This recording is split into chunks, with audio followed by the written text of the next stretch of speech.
नमस्कार, मी रिद्धी म्हात्रे. बातमीपत्रामध्ये आपल्या सगळ्यांचं स्वागत. राजकीय वर्तुळातल्या महत्त्वाच्या बातम्या संक्षिप्त स्वरूपात जाणून घेऊया.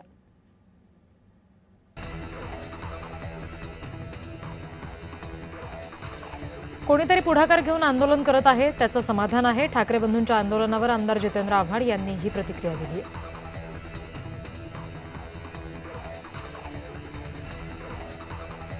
ज्या पक्षांना प्लॅटफॉर्म नाही ते पक्ष सीजेपीच्या आंदोलनाच्या निमित्तानं संधी साधून घेत आहेत.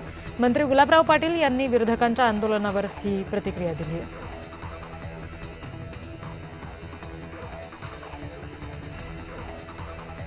शाळेत शिक्षकांनी विद्यार्थ्यांना मारलं तर त्यांच्यावर कारवाई होते, तर मग दिल्लीत विद्यार्थ्यांना मारहाण करणाऱ्या पोलिसांवर कारवाई का होत नाही, असा प्रश्न राज ठाकरे यांनी पोस्टच्या माध्यमातून उपस्थित केला.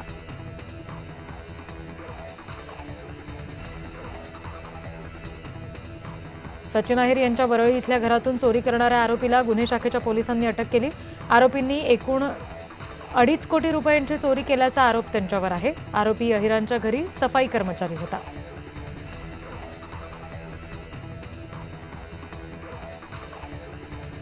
आषाढी वारीनिमित्त गिरीश महाजन यांनी मंदिर परिसराचा आढावा घेतला. स्वतः बुलेट चालवत पंढरपूर इथे मंदिर परिसराची पाहणी केली.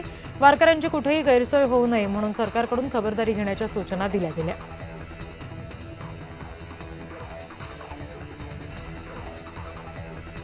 ठाकरे बंधूंचा मोर्चा विद्यार्थ्यांसाठी नाही, वारसदारांसाठी आहे. सरकारनं मागण्या मान्य केल्या तरी अराजकता पसरवण्याचा प्रयत्न सुरू आहे, असं भाजपचे नवनाथ बन म्हणाले.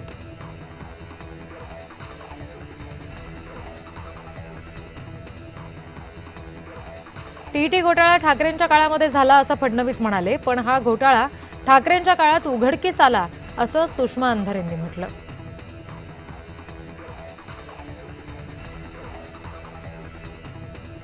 पंतप्रधानांच्या निवासस्थानावरील आंदोलनाच्या निषेधात अमरावतीमध्ये भाजप युवा मोर्चानं काँग्रेस भवनासमोर निदर्शनं केली. काँग्रेस विरोधात जोरदार घोषणा देण्यात आल्या.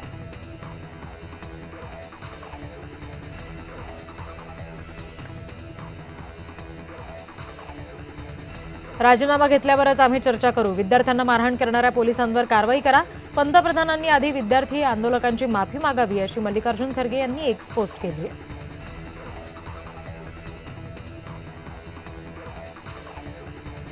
सोनम वांगचुक यांनी मध्यरात्री उपोषण सोडायला नको हवं होतं. जंतर मंतरवर उपोषण सोडलं असतं तर देश आनंदी झाला असता, असं खासदार संजय राऊत म्हणाले.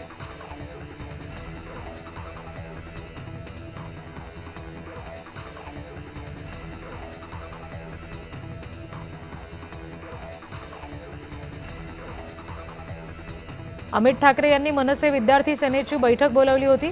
26 जुलैला होणाऱ्या ठाकरेंच्या मोर्चाच्या पूर्वतयारीसाठी बैठक बोलावल्याची माहिती समजते.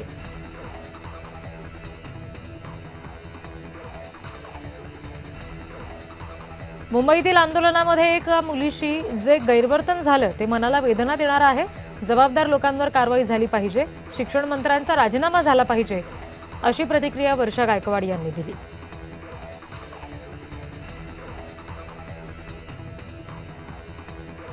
राजकीय स्वार्थासाठी मुंबई पोलिसांची प्रतिमा मलिन करण्याचा रोहित पवारांचा प्रयत्न आहे, असं भाजप मुख्य प्रवक्ते नवनाथ बन यांनी म्हटलेलं आहे. रोहित पवार यांना प्रत्युत्तर दिलेलं आहे.